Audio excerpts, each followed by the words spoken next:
All right, welcome back to another TFT Galaxy Podcast, episode 16, where we high press on the news and the tactics of the club we love, the LA Galaxy. Today we're covering the first LA Galaxy Media Day, where Greg Vanney and Will Kuntz, amongst others, answer some questions. There's plenty of roster news and rumors. We get a bit of clarifying news on Riqui's injury, Galaxy played a game, and much, much more. I'm Eric. I'm Chris. How you doing? Good. Me too. I'm doing pretty good. Galaxy actually stepped foot on a field and played a game. They did. I mean, it was closed door, so Yeah. apparently no one saw it, but we'll take a look at a picture which says contrary because I saw people in the background. But anyways. I saw people in the background and I saw actual video clips from this game. Yeah, I have one too. I think we risk it and show it. I mean, who cares? Let's start first with Galaxy published something. Galaxy have come alive after radio silence for so long and basically saying nothing. The Galaxy have now told everyone the schedule instead of it being reported by everybody else. So as you see here, today is January 23rd. As we record this, the Portland game has already happened, and we'll talk about that in a second. But they play closed-door scrimmages against Portland today, January 23rd, January 31st against DC United, and February 4th against OC. What is that? What OC team is that? That's the USL OCSC. OCSC. Yeah, Thank you. That's the club. That's the USL club that plays down in Great Park. All right, good assist. And then in CVI, Coachella Valley, we play February 8th against Chicago. You can go see that, 10 a.m. We play February 11th against St. Louis. 11 a.m. You can go see that. You cannot go see them play Real Salt Lake on February 13th. 11 a.m. That's closed door. I didn't realize this, Chris, but I was looking and I was like, wow, maybe Chris and I'll bring my son. We might go see that Chicago game, 10 a.m. It's Super Bowl Sunday. Oh, that's stupid. Yeah. So I'm not going to be there for that, but I'll probably watch it. Hopefully they live stream it. That'd be cool. So cool little graphic here. So the Galaxy have 6 games. Right here. That'd be nice if they live stream it, get some proper football before the American football. They have live streamed the CVI games in the past, so I imagine they're going to. Okay. But who knows? Who knows? So first question is, I guess, how did we do against Portland today? Is that a rhetorical question? You actually asking me? I'm asking. We won. We won. We won. We won 1-0. We did. But do you know what something bad happened? I know a couple things happened. Paintsol missed a PK. He's not a penalty taker. We're back at I mean, I guess right where we left off, where Galaxy somehow can't make penalty kicks. But for a closed-door scrimmage, forget the PK. For a closed-door scrimmage, I certainly see a lot of standing bystanders up here and whoever's recording this. Yeah. So not exactly tightly closed doors, but I guess you needed an invite. And we missed a PK. And Portland goes down to 10 men. Mm-hmm. And Parente scores a goal in the 83rd minute. Woohoo. First win in 2026. And all we got is these game day photos official from Galaxy. So we can really say is Parente scored. Mm-hmm. And Paintsol missed a PK. And beyond that, if you're watching instead of listening, we're on LA Galaxy's Instagram here. And they have a little photo carousel here, so you can see Peck played. There's a picture of Royce playing. Glesnes, Harbor Miller got some time. Cuevas, Garces, and Hack. So all we know is those guys played. I'm sure pretty much everyone played. Yeah, I assume, but at this point, you don't know who everyone is, right? Like, did some of those super draft picks get some time and stuff like that? We don't really know. Did any Ventura guys also, we see Mitrovic in the background here. And I did see a picture somewhere of Marcinkowski also played. So okay. So we got our first win, which comes about 9 years before last year's first win. Although it's not official, I guess. No, but it feels like it. But you know what is good? Giving up 0 goals. Yeah. Even if it's a closed-door scrimmage. That's always good. Anything to say about this? Do you have any other news concerning the closed door scrimmage? Insider information? Not insider information, but we need to find an actual penalty taker. That's not Paintsel. Man. Paintsel misses, Peck misses, right? So there's the two attackers. Royce isn't traditionally a PK taker throughout his career. You know what? Oh my God, who was it? I forget.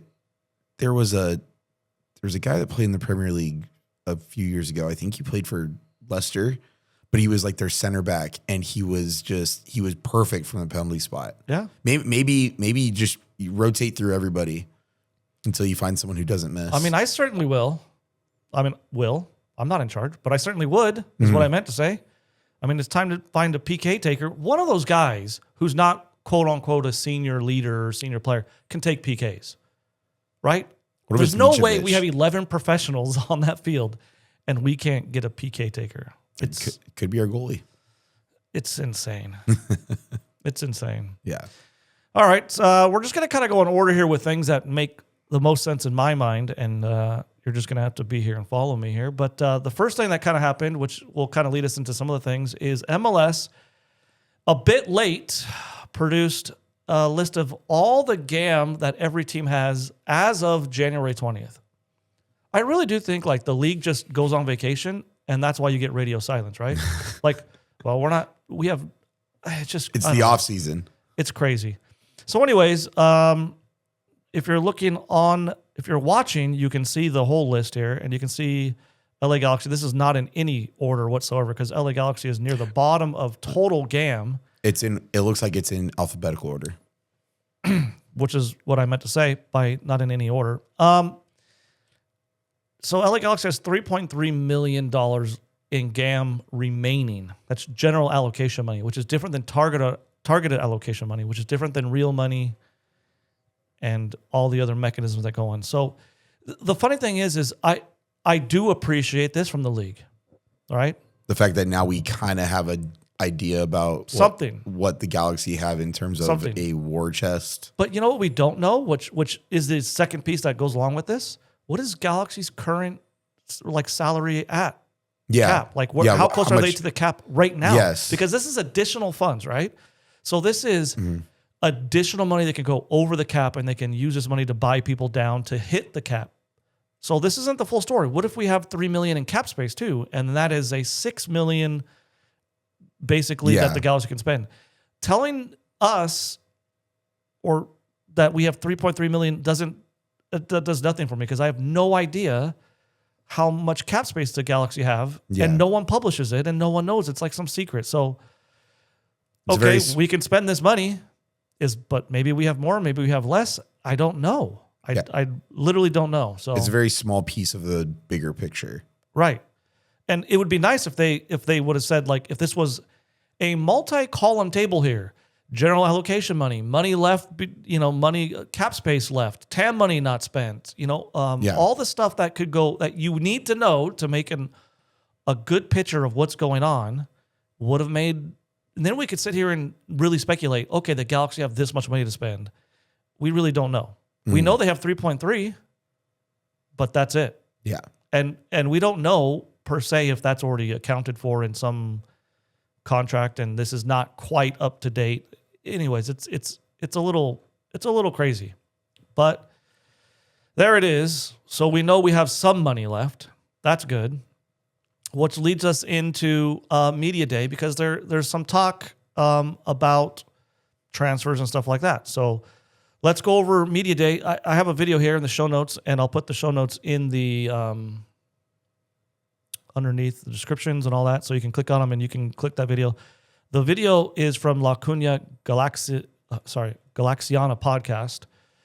So they have media rights, and they were there and they recorded it and they got it out before LA Galaxy did. So thank you for that. So go give them a listen, La Cunha. And so first, I'm just going to go in the order that I watched them in. I'm not sure what order they happened in, but Greg Vanney was asked some questions. Greg Vanney doesn't really have any insights because he's not running the club, right? It's just the coach. So what is he going to say? He was asked about Hack. So what did I take away from his answers about Hack? he highlighted his versatility, which that was a question we had, right? Well, it's not a question we had. It's something that we brought up, knowing he can play in different spots. We know that, but the question is, does Vanney see him as a pure center back, or is Vanney going to lead into that versatility?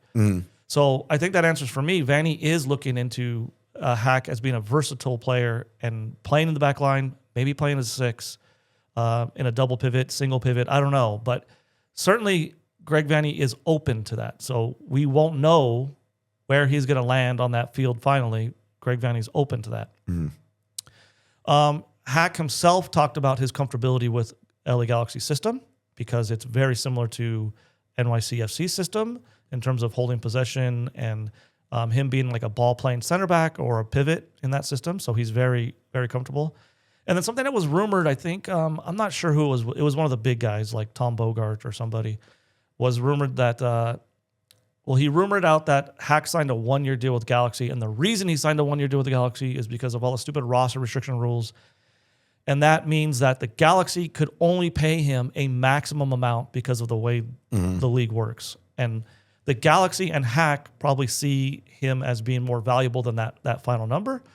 So it's kind of like a gentleman's agreement that here's a 1 year, and at the end of this 1 year, we're going to increase and your wage here.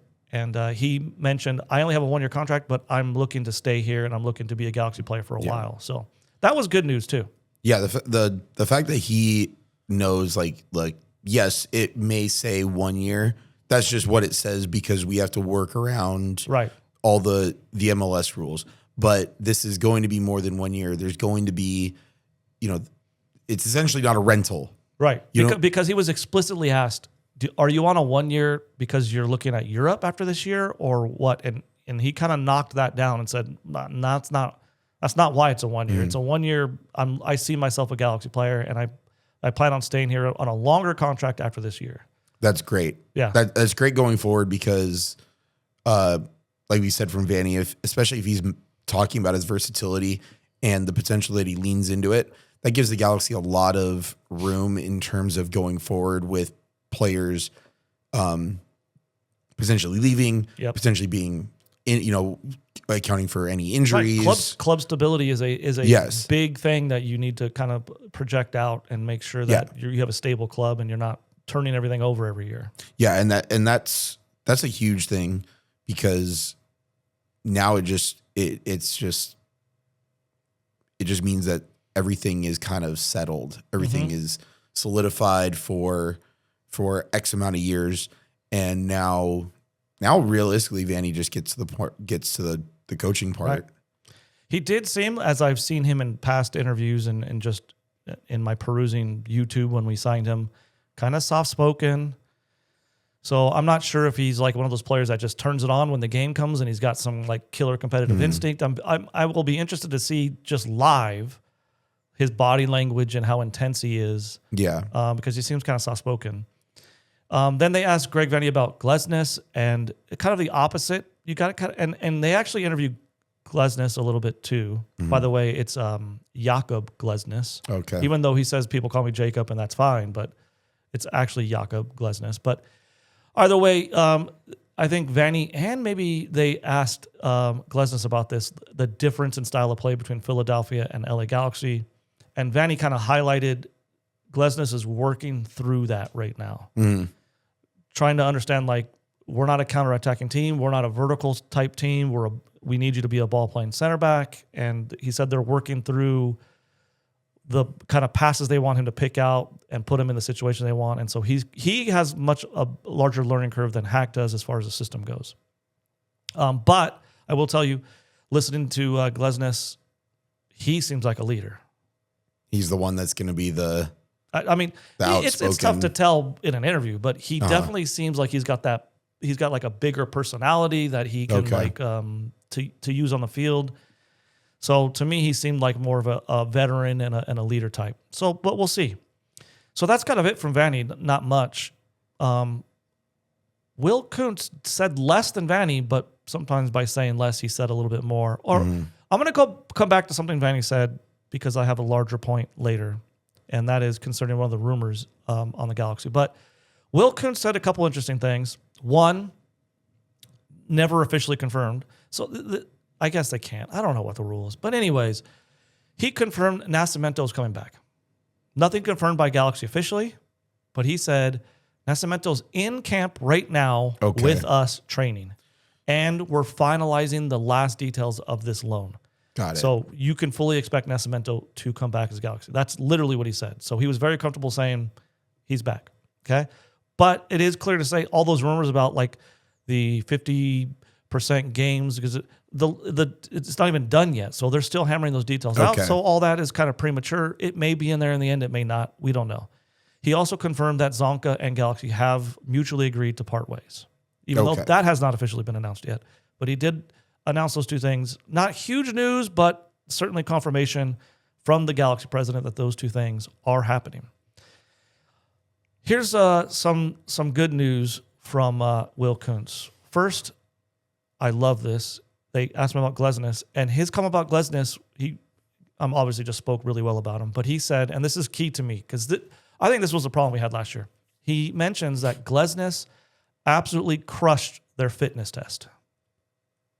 That's always good. Oh, man. That's always good. That is great news, because we looked like we were gassed at center back last year at times, right? Well, and it's always nice for a player who's going to be playing, 90 minutes more often than not, especially because you think that center back is one of the positions you never really sub unless you absolutely have to. Mm-hmm. And you don't have to be as fit as like a wing or something. No, but again, being able to be that fit, right? Well, means that it shows a good engine, right? But also a level of commitment and professionalism. Yeah, that I think we've been lacking at the center back position, right? And so if he could be a leader, and he's leading by example on these fitness tests, and he's a vocal leader, and he's one part of the best defenses last year, I'm getting more and more excited about the whole Glesnes situation. Yeah, so, I'm getting excited seeing all this stuff and everything, being excited about being able to keep clean sheets and being able to now just focus on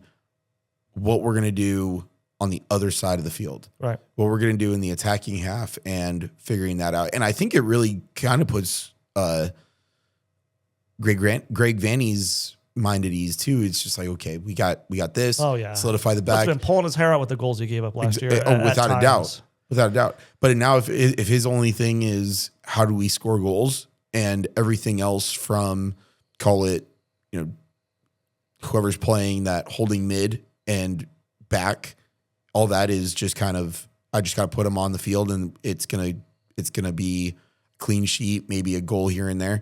That takes so much pressure off of him. It does. And like I said in I think a couple of podcasts ago, I love defensive players, and it's been a long time since we've had a defensive player that I can buy a jersey for and put it it's just game in, game out. This guy's the man. He's a leader. He's putting the team on his back. I would love to do that. Mm-hmm. There's some silly questions going on in this interview. I mean, so just like, did you watch Will Kuntz's interview? Mm-mm. Good. I'm going to ask you this question and tell me how you would answer this. Okay.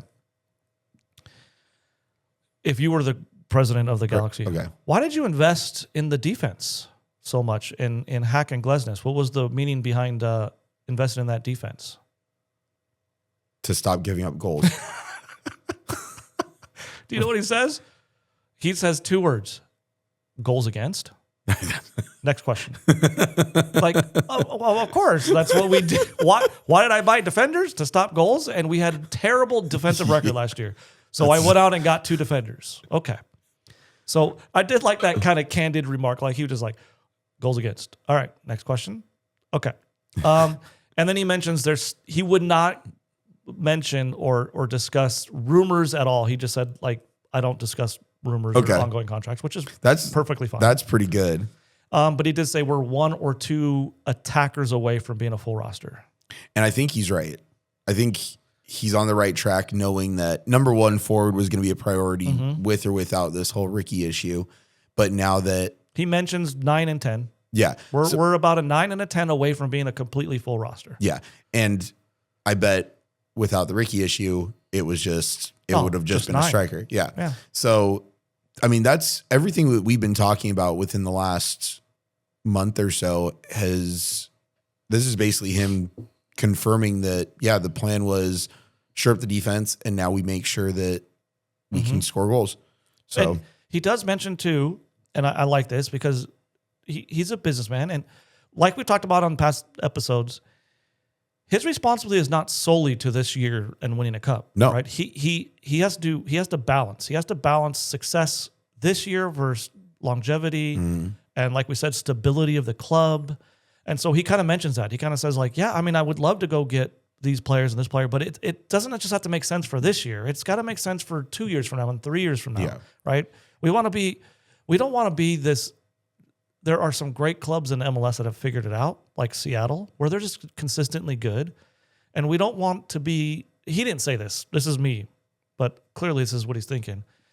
We don't want to be a team like we've been the last couple of years, which is up and down, up and down, up and down, up and down, up and like we want the Galaxy to be a playoff team and in the running every single year. And to do that, you got to make smart moves, and you got to also look at the longevity of these contracts and what makes sense 2, 3, 4 years down the line as well. Mm-hmm.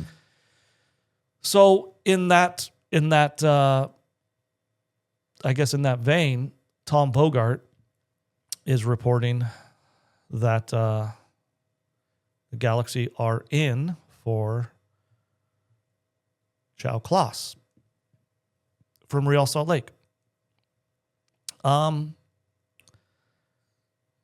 What are your initial thoughts on this before I go into some things I've immediately thought and then did a little bit of research and discovered? But what are your immediate thoughts on João Klaus coming to LA Galaxy?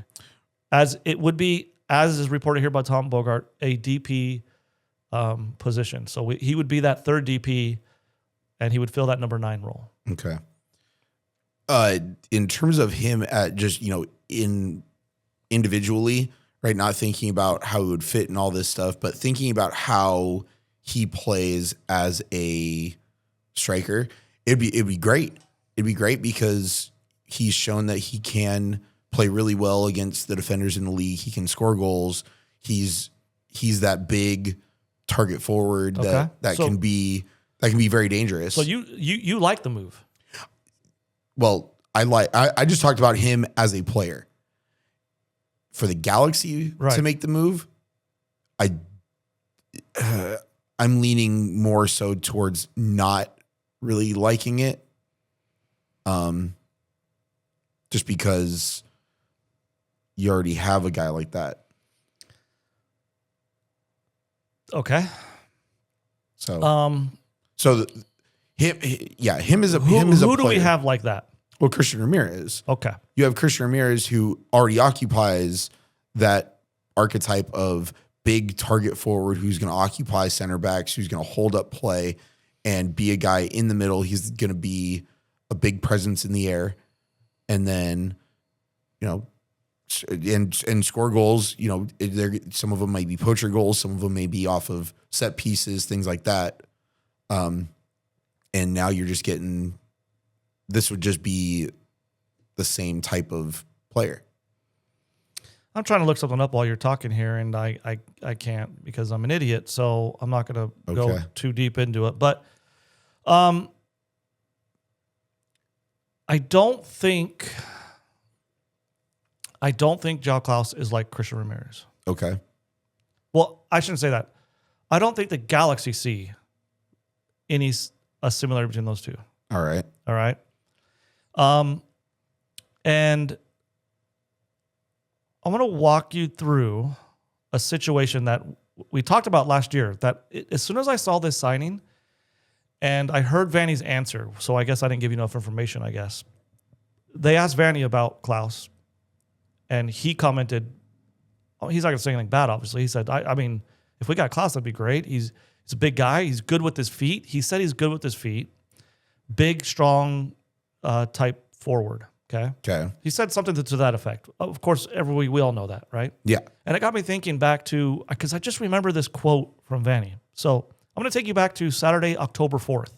Okay. We played FC Dallas. Okay. And to give you a little bit of, we lost 2-1. Oh, is that Dallas game? Okay. We lost 2-1. October 4th, 2025. Got it. And Nascimento started at forward, and he pulled Nascimento off at halftime. Okay. To put on, he put on Barry at halftime. Okay. So at halftime, so clearly not happy with the forward position. Obviously. All right.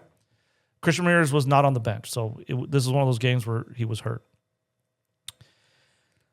I'm just going to tell you right now, we scored in the fourth minute. Galaxy did off of that Fagundes great shot, curling upper V shot, and then the goal one we gave up. Fagundes loses possession in the build-up. And we give a goal up. It was pretty wham bam. Yeah. Okay. I think we looked at these. We looked at these, and then goal two was crazy. When I looked back, I don't know if we talked about this the last time we saw this, but goal two was a horrendous sequence for the Galaxy. The ball gets played on the ground, pretty vertical to Nascimento up top, who loses the ball back to goal. Right.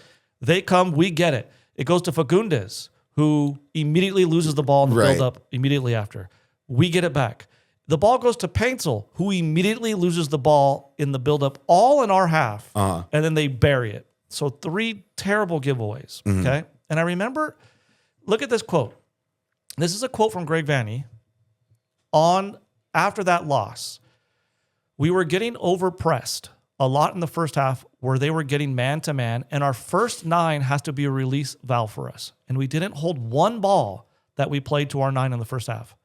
So when a team goes man-to-man and our goalkeeper's looking up high and we have to be able to, through situations, because all it takes is for us to control a couple or a few of those, get on the other side of them, and then they start to think twice about overpressing us. And the problem is we lost every single one. So there was no penalty for them to overpress us. And then what ends up happening is we end up conceding more possession on our defensive half of the field, and now you have to manage more situations defensively. Okay. So I bring this up because I see people talking online about this and saying same kind of thing, well, we already have Christian Ramirez, why would we sign him? Or people saying this is a panic buy. I disagree for these reasons, and I'm going to outline these 2 right now. 1, Klaus is under contract with St. Louis. He's not available. So that means at some point the Galaxy had to identify Klaus as a target and then start that negotiation process, right? So there's intentionality there. It's not just someone that, hey, well, he's open, he's free, let's see what we can do. So there's some intentionality with going after Klaus. Second, last year, Greg Vanney was not happy with Nascimento, Barry, and Christian Ramirez's ability to be a target when we're overpressed, to hold the ball and get us out of those tight situations. And if you think back to last year too, and we covered this a lot too, Peck is not great back to goal. No. Paintsel is not great back to goal. No. And I think Vanney has identified this as a situation where last year, because of our style, teams overpressed us because they knew we were going to try to build all the back. They put that pressure on us. We'd made mistakes. And that long vertical pass was basically, we couldn't complete it because as big as Christian Ramirez is, as big as Barry was, or is, he's still alive, but he's not with us anymore. But as big as those guys are, I cannot understand how they're so bad with their back to goal. And they both are bad with their back to goal. They really are. So I think that I think this is Greg Vanney telling Kuntz, go get me Klaus because I need someone who we can play vertically through when teams overpress us. And I think he's confident in Klaus's ability to hold the ball up to then allow Peck and Paintsel to kind of run off of him when he needs to. He's not going to build a team around that, but it gives him that release valve that he was lamenting last year. Okay. And if you watch this game back, it's on Apple TV, right? If you can still watch it, you will see FC Dallas press the absolute living hell out of us, man. I mean, they are pressing so high, and we are coughing the ball up so much in that first half. It was really crazy. So I think he doesn't see Christian Ramirez. And we thought this coming in, right? We talked about this before. In Greg Vanney's mind, I don't think he's a Christian Ramirez fan. Because when When he was healthy, he didn't play him. He still didn't play him. He went to Barry more than he went to Christian Ramirez. Which is that's insane. I think it's ridiculous too. But it does speak to where Greg Vanney is on Christian Ramirez. If this goes through, in my mind, Christian Ramirez is now the third forward. Yeah. You would have Klaus as number one, Nascimento number two, Christian Ramirez never hardly ever getting time if both those guys stay healthy at number three. Could that even be pushed down to 4 if need be, where Paintsel, I mean, in the Paintsel option could be number 3? Sure. In a depth chart, he would be number 4 because Paintsel would certainly play there in front of him, especially the way Vanney just doesn't rate him. And so I don't think, like some people are saying online, I don't think this is a panic buy. I think it checks a lot of boxes. This is not my personal opinion. I don't know how I feel about this. Target forward with our play style, I'm not sure. I do know a couple things. One, Greg Vanney lamented not having a strong forward who could hold the ball last year. Klaus is that guy. 2, we're going after him, right? We're being very conscious and targeted with this is the guy we feel like can help us. And here's a big one. 3, he would be, if everything matches up and lines up the right way, a 1-year DP contract. Okay. He's got 1 year left on his contract. So if we trade some cash for him and we just absorb his contract, it's 1 year, so it doesn't put you in a very tough spot of having 4 DPs. The longevity of the club is okay, and he doesn't make that much money. He's a DP, but he's like just under 2, so his contract's up. You could easily maybe foresee him taking a pay cut or buying him down, and he stays with the Galaxy as a non-DP in the future. So I think it makes a lot of sense. He scored 10 goals last year and had 5 assists. So he had as many goal contributions as our 2 highest goal contributors. Yeah. Okay. I'm trying to see the stats here, and I can't. Because I wanted to also highlight, what's the other website that you've used in the past that shows like expected goals? What's that website called? Expected goals. Like conversion rates and stuff like that. Transfer Market. Oh, yeah. So if we take a look at Transfer Market, there's another thing that slightly concerns me when it comes to the Galaxy.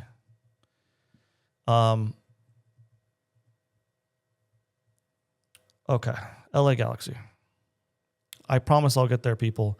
I'm looking at the same dang thing, so I don't know. I'm going to show my screen here, and maybe Chris can help me out in my, is it detailed? Where are the stats for these guys? Oh, whose stats do you actually want? Peck. Let's take a look at Peck first. Yeah, go to him. Like actually, yep. All right. And then let's see. Nope. Right there, stats, right next to profile.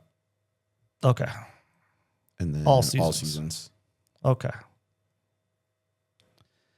This doesn't give me what I want, but okay. I'm going to just tell you what I found and what kind of concerns me. Although,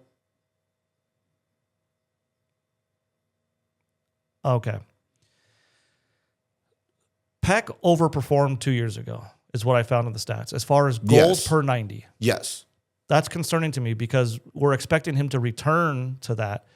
Before he came to the Galaxy, his goals per 90 was like 0.2 or something. When he came to the Galaxy, we won that year. It was like 0.5 something. He way overperformed. And last year, he regressed back to like 0.2. So one concern I have is, did Peck overperform in our title-winning year, and is he capable of overperforming like that again? Paintsel performed about right. So as for as much flack as people give Paintsel in terms of he can't finish, and I agree, the eye test, he looks a little clumsy sometimes in finishing. He can't, that last action to beat somebody, sometimes he fails in. But he's at like 0.4, 0.5 consistently throughout his career. So he's up there. Yeah. Klaus is up there as well. He's like 0.4, higher than everybody else. So I don't know what my point was, Chris, but I kind of like the Klaus move, and I'm concerned about Peck because we talked about Peck recovering a bit. I don't know if Peck is a goal scoring. I don't know if Peck is the goal scoring winger we all think he is, or did he overperform? What are your thoughts on that?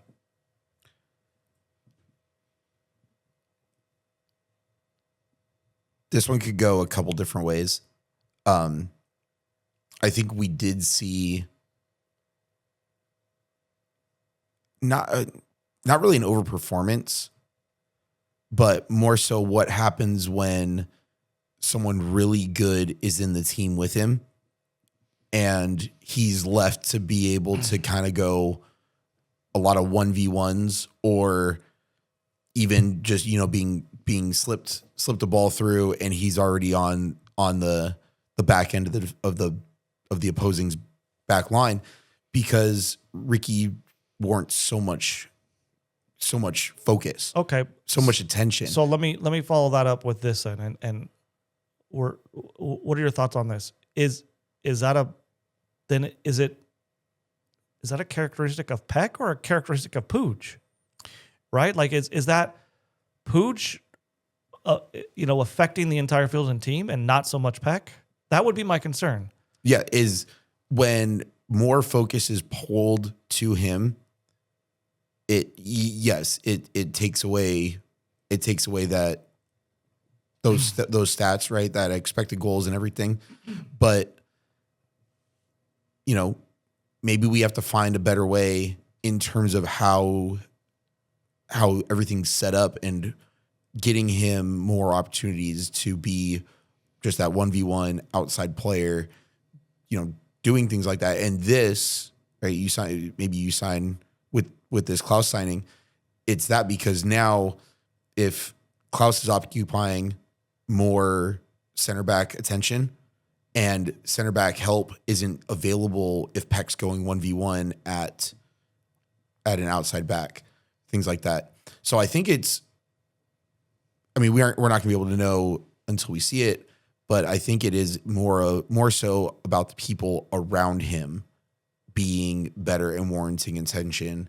And then when all the focus is on him, it's like, well, this isn't really his game. Okay, so going forward right now, we have a good idea of the roster, and let's say Klaus comes. You have a real good idea of the roster, and you're one attacking piece away, possibly, if they can get something else over the line. But that attacking piece isn't going to be some DP forward or DP 10 or anything, right? Because they don't have that spot anymore.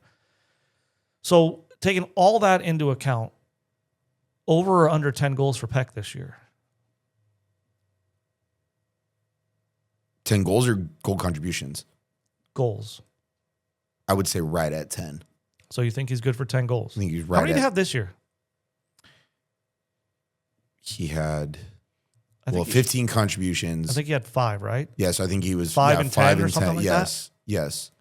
Because Paintsel was the Golden Boot winner with 9. Yes. So he was at 9 and 6. Peck was at 5. I think 5 and 10 was about right.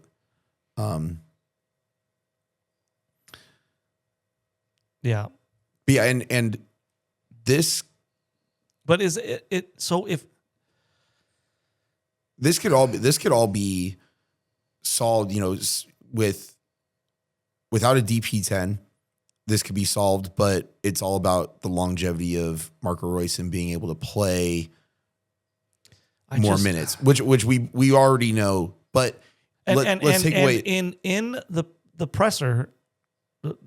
Both I don't know if I don't know which if it was both or one or the other. I'm not, but someone either Vanney or Kuntz mentions, well, Royce, can't be that Iron Man and play every match every minute. Like we know that's not possible. No, at this point in his career. No, you're right. But when if we take all that away and we look at what he's able to do from a play standpoint and being in there, he can and has shown that he can make those those passes and make those plays that unlock the outside guys like that.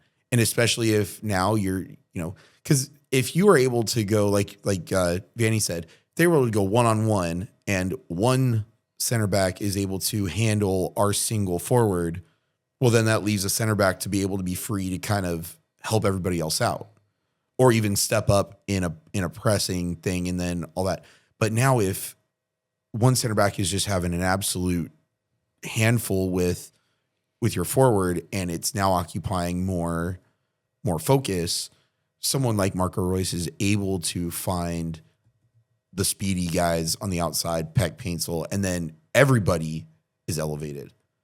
So yes, it's about having the right people around to warrant more attention than just one single defender, whether it is this big hold-up play forward or Riqui being able to just run roughshod through team central midfielders, which he did time and time again in 2024.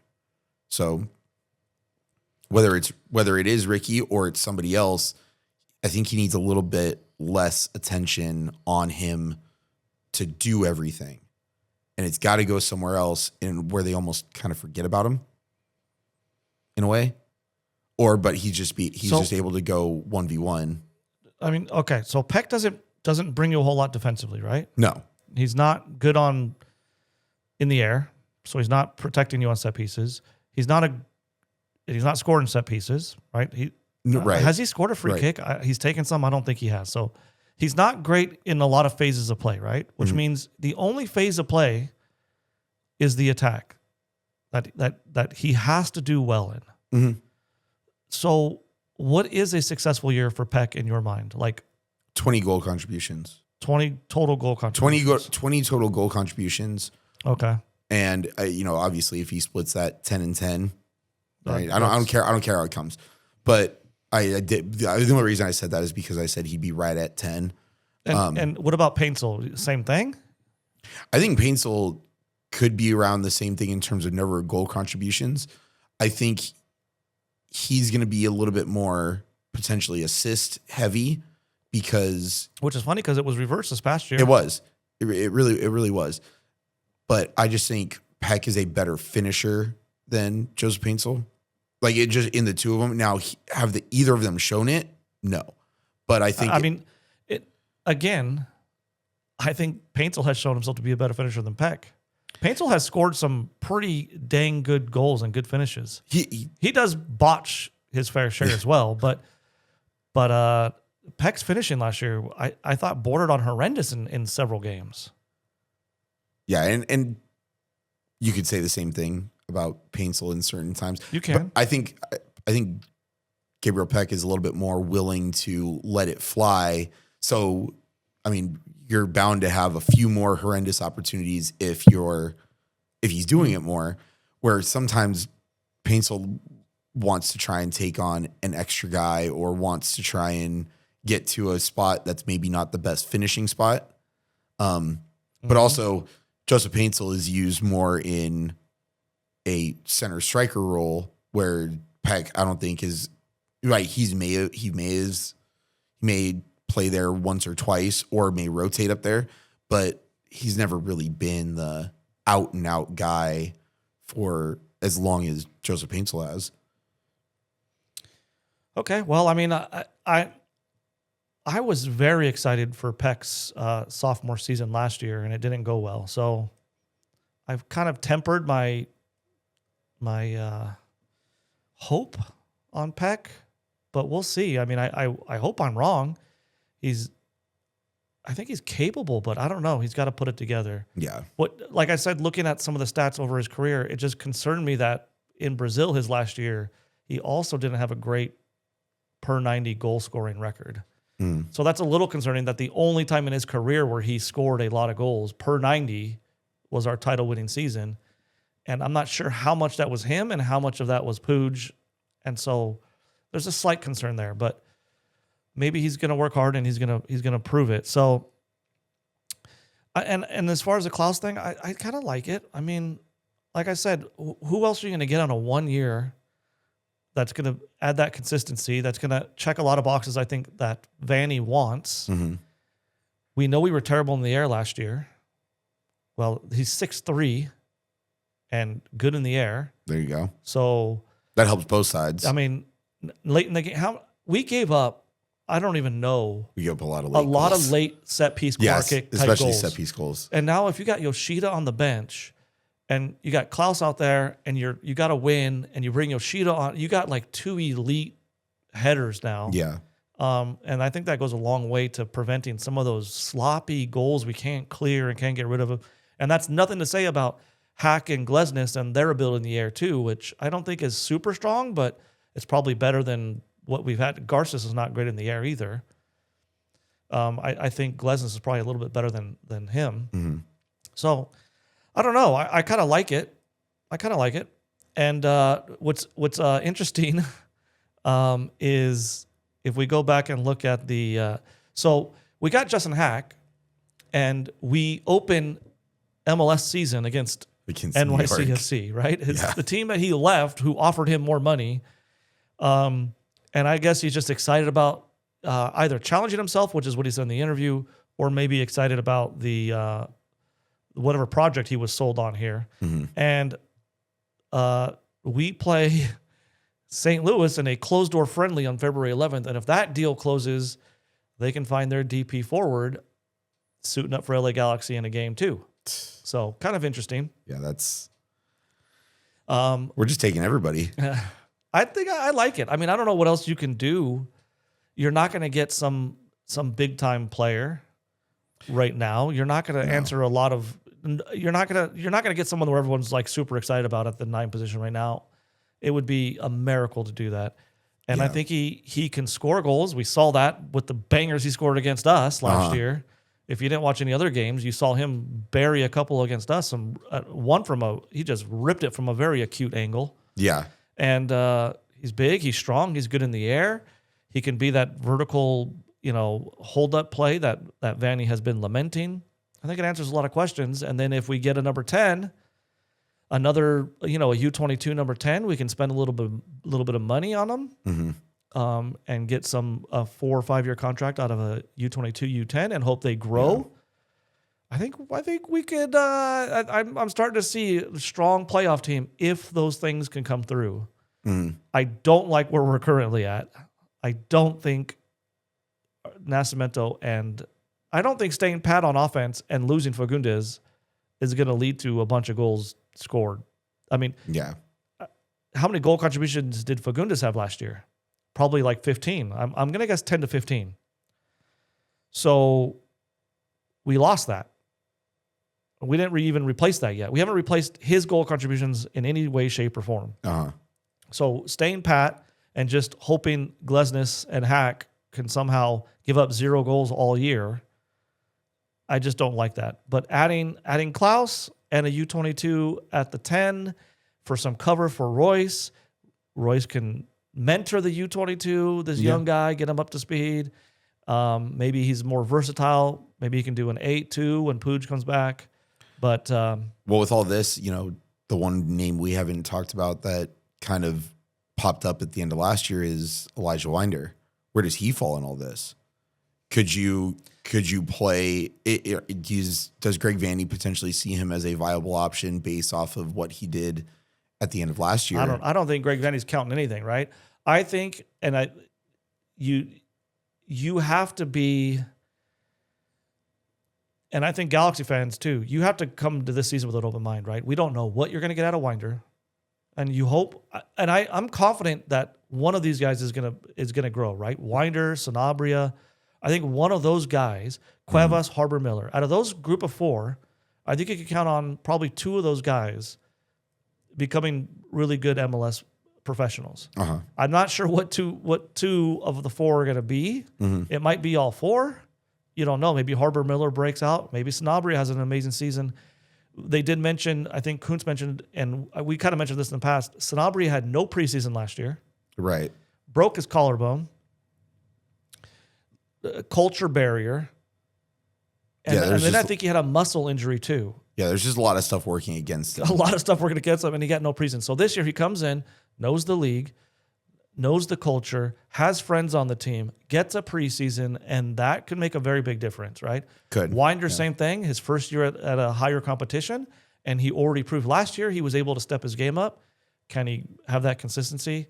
We're very high on Cuevas, so we'll see what happens there. And Harbor Miller showed very well too. So I think from that group, Greg Vanney's they're all going to get a chance, and I think Greg Vanney's going to see which one of these guys actually performs and steps up and makes that position theirs. Yep. Which is kind of cool. It's kind of exciting, right? That's what I like about preseason in these times, and even early in the season. And Cuevas is going to get a chance. What does Cuevas do with his chance, right? And you got to know everyone, including Greg Vanney's problem with Cuevas is his transition on the defensive side of things, and maybe losing a little bit of focus on the defensive side, being kind of weaker in the air. Can he shore those up and make that spot his? He's gonna get that chance. He's gonna get that chance, right? Sanabria is gonna get a chance, and Winder is gonna get a chance. So it's gonna be exciting to see which one of those guys, and maybe one of them grows and they become a star player. You never know. Well, you keep talking about guys taking their chance and then potentially being rewarded. One guy who took a chance when he was given it is John Nelson. John Nelson was just rewarded with a contract extension through 2028. Yep, and this is too. And I'm not a huge John Nelson fan. I do like Aude more. So that's my side of it. And you're a Nelson fan. Yeah. I'm not that I don't like Nelson, but Vanney's clearly a Nelson fan, and we've talked about that in the past. He really likes Nelson. He's a good role player, and they've rewarded him with a new contract. And I'm not mad about it. Yeah, You know? I go back to the game I went to in the title winning season in 2024 up at Stanford when they played San Jose, and he was playing.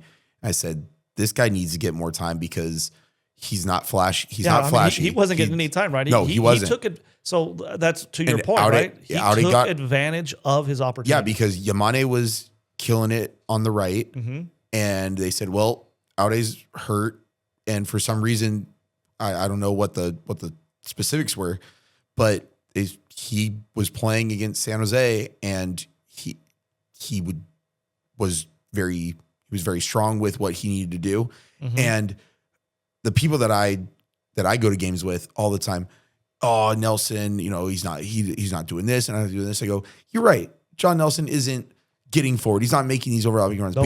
But you know what John Nelson does? And you know what he does really well? His job. And his job is to defend the outside and prevent one of their potential playmakers from doing anything. Right. And in 2024, he did just that. And not only that, you also have to balance out with how much money is John Nelson making, right? He's not breaking Galaxy's bank. No. So the money, like pound for pound, what you're getting for him on his contract is probably, it's just absolutely amazing. And you need competition in every position, and having Nelson and Aude compete is going to do nothing but improve both of their games. Yeah. And it works out really well because now, whatever Aude coming back from injury or being out of the team, it's really easy for Vanney to go, hey, this guy's doing this. Yep. This guy's doing this in training. He's doing this in the games. You're not there. It also gives you a very different look, right? They're very different players. So depending on how you want to line up or the situation in the game, you can go with a more attacking left back, or you can go with a stay home left back. And and it's also one of those things that you look at Nelson, it's like, awesome, you got this new contract. Like, now go and earn it, because he knows what it's like when he's not getting the time. He knows what it's like when he's just having to sit there watching somebody else play his position. And especially now that he's gotten a taste of regular first team action, and more often than not, granted, maybe through injury, all that stuff, he's been chosen over Aude, but he also knows that Aude is going to come up and want his spot back.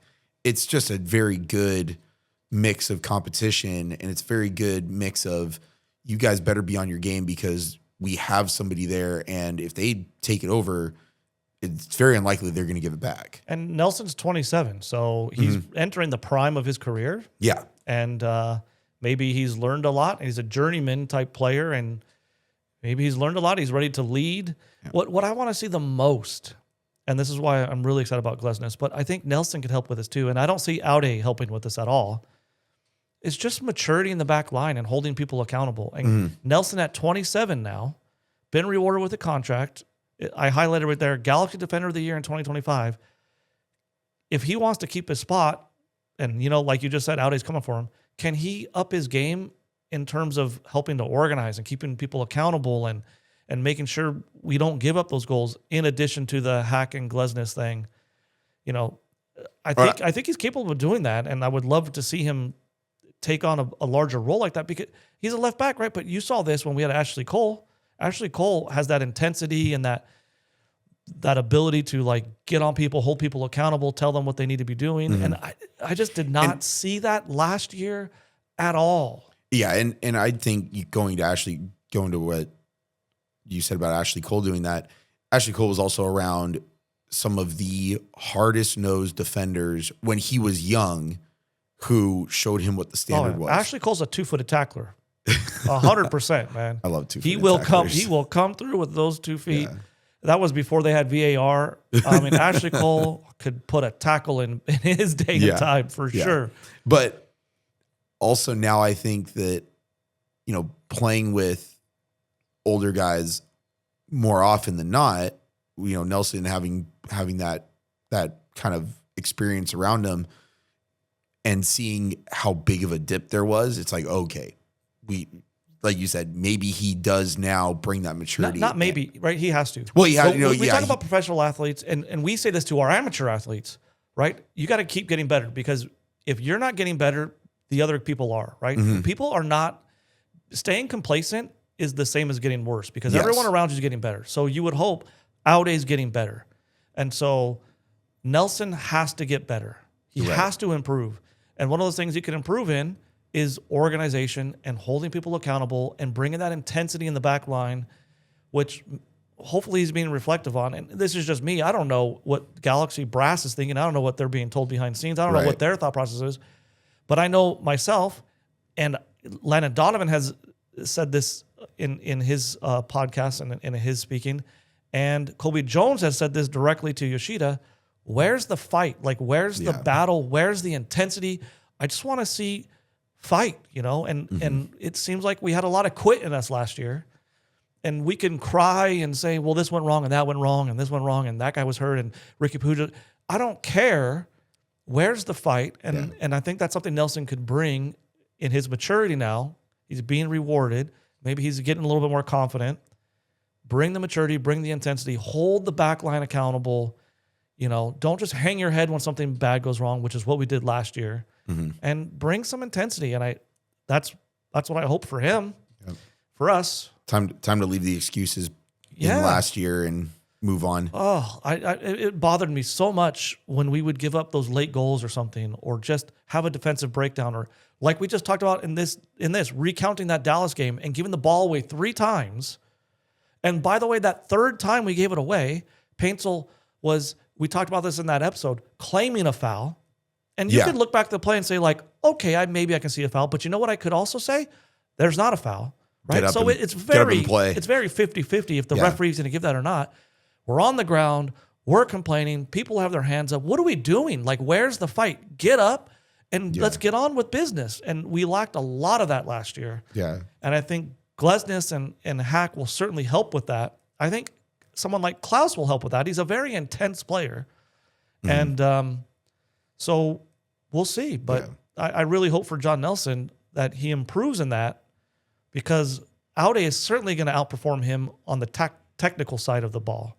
So he's good.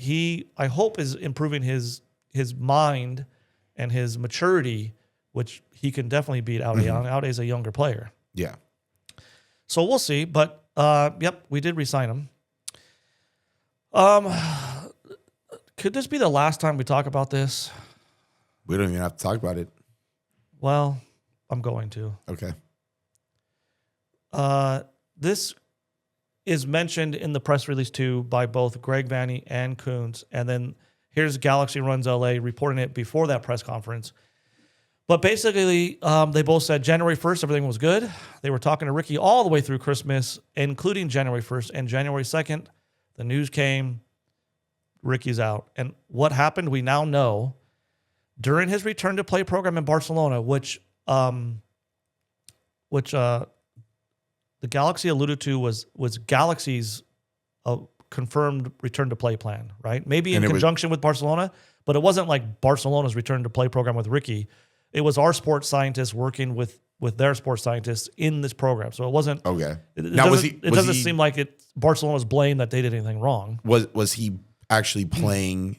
Was it just in Barcelona geographically, or was it like the club? No, he was just in a return to play program in Barcelona, training maybe with the second team. They don't really say. Okay, but it was he's in full training now. Okay, but it was part of, like, he was actually training with Barcelona. Yes. Okay. He was in Barcelona. That was my thing. Riqui felt a tweak in training in his return to play program at Barcelona. Went to see the doctor. They took a MRI and ruptured. So he was okay, and he literally just re-ruptured the entire ACL. That's what it looks like to me. That is not good news because it doesn't, I don't know. To me, I'm not a doctor. I have no idea. But to me, that seems like he re-ruptured the entire thing. Well, yeah. It doesn't seem like it was a bad surgery and it slipped out or we have some repair to do. It seems like he ripped the entire thing again. Yeah. That's 2 times in a row for those keeping track at home. There's no reason to think it couldn't happen a third time, right? So Riqui coming back, I think, is even in more doubt. And I think it's serious doubt is if you ever get the same Riqui when he does return. You got to put yourself in his shoes. Could you imagine coming back next year now after having done it twice? He's going to be timid, right?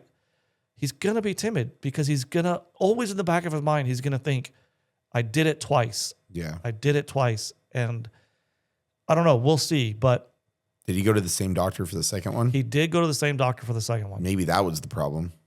Maybe you go to a different guy. That says they must have confidence in the doctor, right? It must mean that I wouldn't. I know. I don't know.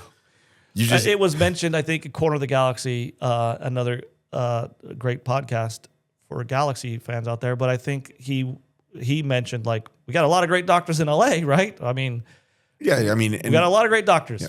Well, and then weren't there? I mean, I can't remember, but I know it was lower body stuff. But there was the guy in Colorado that everybody would go to when they had issues like this, and so it's like, why not?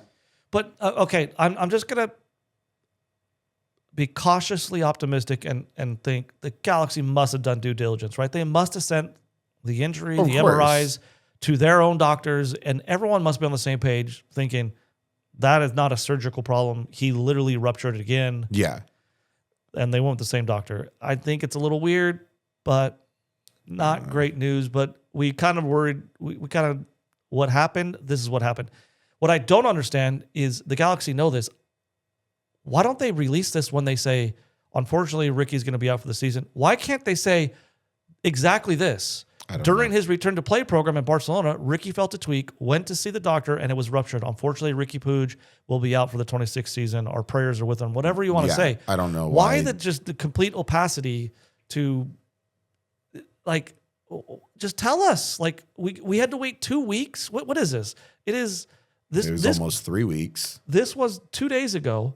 21 days after it happened. Yeah. 3 weeks for us just to be told, here's what happened.